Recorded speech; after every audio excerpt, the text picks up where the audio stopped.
এই গরমের হাত থেকে স্বস্তি পাবার জন্য তোমরা খাবারের সাথে কিন্তু প্রত্যেকবারে থুবার পারেন লেবুর এই বিখ্যাত কাজি। এরা অবশ্য চট্টগ্রামের দিকে বেশি ঐতিহ্যবাহী খাবার, কিন্তু এরা আসলে অনেক উপকারী একটা খাবার। এরা খাওয়ার পরে কিন্তু মনে করো যে পেট অনেকখানি ঠান্ডা থাকে আর হজমে তো খুব ভালো উপকার করে। তো সেই জন্য আজকে আমি লেবুর কাজি বানাবো। তো সেই জন্য কিন্তু প্রথমে দরকার হলো লেবু। লেবু এই জায়গাতে আমি খুব ভালো করে পরিষ্কার করে ধুইয়া কাটা লিছি। আর তারপরে কিন্তু এই জায়গাতে আমি লিয়া লিনু সুগান ঝাল। এই ঝালটা খুব ভালো মতো পুড়াই লওয়া লাগবে। আসলে ঝাল তো অনেকভাবে পুরানো যায়, কিন্তু আমি এরকম একটা অভিনব পদ্ধতি বের করেছি। মনে করো যে এরকম পাটের কাঠির মধ্যে ঢুকাইয়া এরকম করে গ্যাস লাইট দিয়ে মনে করো যে পুরানা ধরো যে যখন এখন ধরো যেটা আমি রানবো, তো এই সময় তো মনে করো যে আমার কাছে এই চুলা জ্বালানোর কোনো অপশন নাই। তো সেই জন্য মনে করো যে ঝটপট এটা দিয়ে এরকম করে লিনু। তো এরকম করে খুব সুন্দর করে কিন্তু এটা পুড়াই লিখতি। পুড়াই লওয়ার পরে কিন্তু এটা হয়ে যাবে। আসলে এই জায়গাত কিন্তু চালে ভাজাও করে লিবার পারেন, মানে কড়ার দিয়ে যেরকম করে আমরা ভাজি ওরকম করে করলেও হবে।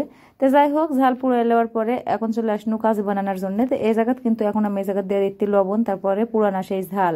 এটা খুব ভালো করে হাত দিয়ে কিন্তু কসলায় লওয়া লাগবে, মানে খুব সুন্দর মতো কসলায় লওয়া লাগবে। পুরা পুরা ঝালের সেই সুন্দর একটা সুগন্ধ বের হচ্ছে। আর তারপরে কিন্তু এই জায়গায় লিয়া লিখতে হলো সিদ্ধ করা রসুন। এই রসুনটা কিন্তু আমি আগে সিদ্ধ করে লিখছি। এটা কিন্তু পুড়ালেও হবে, কিন্তু আজকে আমি পুড়াইনি, না পুড়াই সিদ্ধ করে লিখছি। তো তারপরে সাথে খুব সুন্দর করে এখন এটা ভালো করে মিশিয়ে নিনু। আর তারপরে কিন্তু এর মধ্যে এখন আমি দিয়ে দেবো পুদিনা পাতা।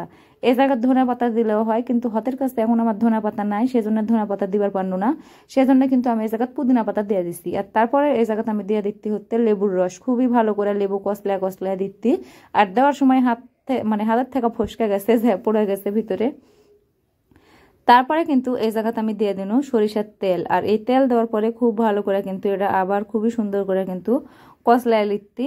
তো এরকম করে কসলায় লওয়ার পরে কিন্তু এর মধ্যে দিয়ে দেওয়া লাগবে সেই ফ্রিজের ঠান্ডা পানি। এই জায়গাতে আমি একেবারে সেই ঠান্ডা পানি দিয়ে দিন এর মধ্যে। তো এই ঠান্ডা পানি দেওয়ার পরে এটা খুবই ভালো করে এখন একটা চামচ দিয়ে কিন্তু খুব ভালো করে লাড়াচাড়া কিন্তু এটা মিশিয়ে লওয়া লাগবে।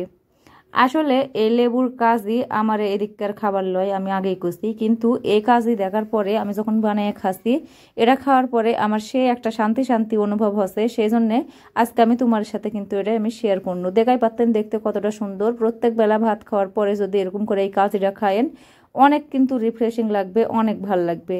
তো আমার লেবুর কাজটা দেখতে দেখাই পারতেন কতটা লোভনীয় হচ্ছে, কতটা সুন্দর লাগতে দেখতে। তা আমি আবার এরকম করে সুন্দর করে ছবি টবি তোলার পরে মনে করো যে এটা সবাই মিলে কিন্তু খাইয়ে লিছি। এরা যারা মনে করো যে পুদিনা পাতা পছন্দ করেন না, তারা কিন্তু চাইলে এই জায়গায় ধনিয়ার পাতা ব্যবহার করে পারেন, কিন্তু পুদিনা পাতা দিলে খুব সুন্দর একটা সুগন্ধ আসে।